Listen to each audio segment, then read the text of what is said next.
What's going on, you guys? Petplatypus here, and it's time for number 9 on my top 10 anime and manga as of 2015 list, and number 9 is JoJo's Bizarre Adventure. So as you guys know, I do have some criticisms for the JoJo's Bizarre Adventure series, and I do think the series is a touch overrated, but that's not what we're here to talk about, even if I mention a couple of negatives. We're here to talk about what makes the series so great, why I love it, why it's on my top 10. First things first, the creativity of this series is absolutely mind-blowing. The stand abilities, especially in Part 4 and a little bit of Part 3, are just so creative, so interesting, so cool. They lead to some really good, action set pieces and adventurous moments, and it's just really, really awesome. And how they utilize the potential of these abilities is very good as well. Not to their absolute full potential, because some of them are extremely broken and overpowered, so I can kind of understand that, but yeah, I really, really enjoy that aspect of the series. There's also a really, really, really good balance of character development and action, especially in parts 1 and 2. And you get it in part 3, but it's not really with the main character. It's with a side character or one of the main cast. And that's fine, I guess. I mean, it's not fine, but you know what I mean. But it is handled well for what it is as far as development goes. And then the same can be said for part 4, Maybe to a lesser extent. It's been a bit since I've read any of Part 4, and I read not all of it, so yeah, I'm waiting for the anime to come out. But with all that being said, there is a good balance of of action and character development, especially in Parts 1 and 2. The story is a bit on the weaker side. Again, I don't want to talk about major criticisms, but I mean, it gets the job done. You can tell that the series is not really about the story. It's about the characters and the absurd shit and the bizarre shit going on and yelling and all that. And it is fun in that aspect. When the characters do the poses, you kind of just watching like, oh my god, they're posing. It's so ridiculous and awesome and funny. And yeah, I mean, if you go in without, if you go in thinking like, oh my god, why are they posing? This is so dumb and silly. And it's like, okay, you might not like it. But for me, it's just absurd enough to be really enjoyable.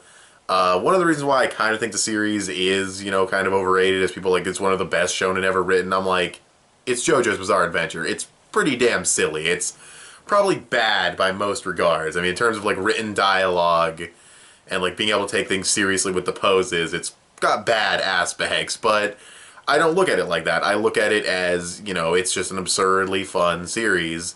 Literally absurd, bizarre. It fits its title extremely well through all 3 parts.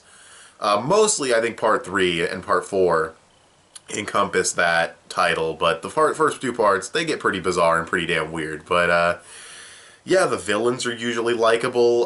Stardust Crusaders had a lot of, one-off villains, but, the main core bad guys, like Wamu, Cars, AC/DC, Dio, Brando, they're all super likable, super fun, unique from each other. Not exactly the most interesting characters we haven't seen before, but they're done well and they're nice and over the top, so that's always fun. Because if you're going to have a standard villain, if you make them super over the top, they can be really funny, or just really fun in general, and that's what JoJo's Bizarre Adventure does really well.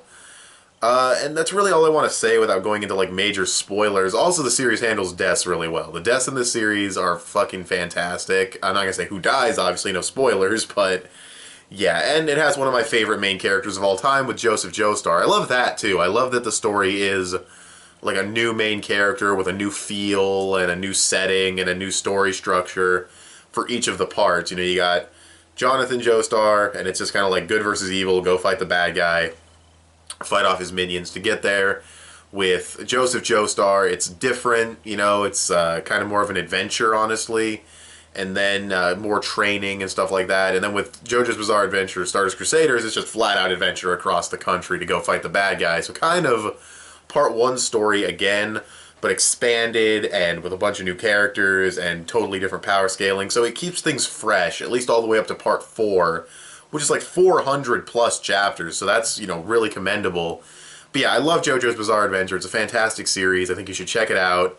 Like I said, I do think it's a touch overrated. When I do say fantastic, I do know that it has its faults. I do know that from a technical standpoint, it's probably not the best made series. It does have the plot holes here and there, but they are ignorable. I've heard other people say, yeah, there's problems in the series that I see in other series, but I don't really care when it's in JoJo.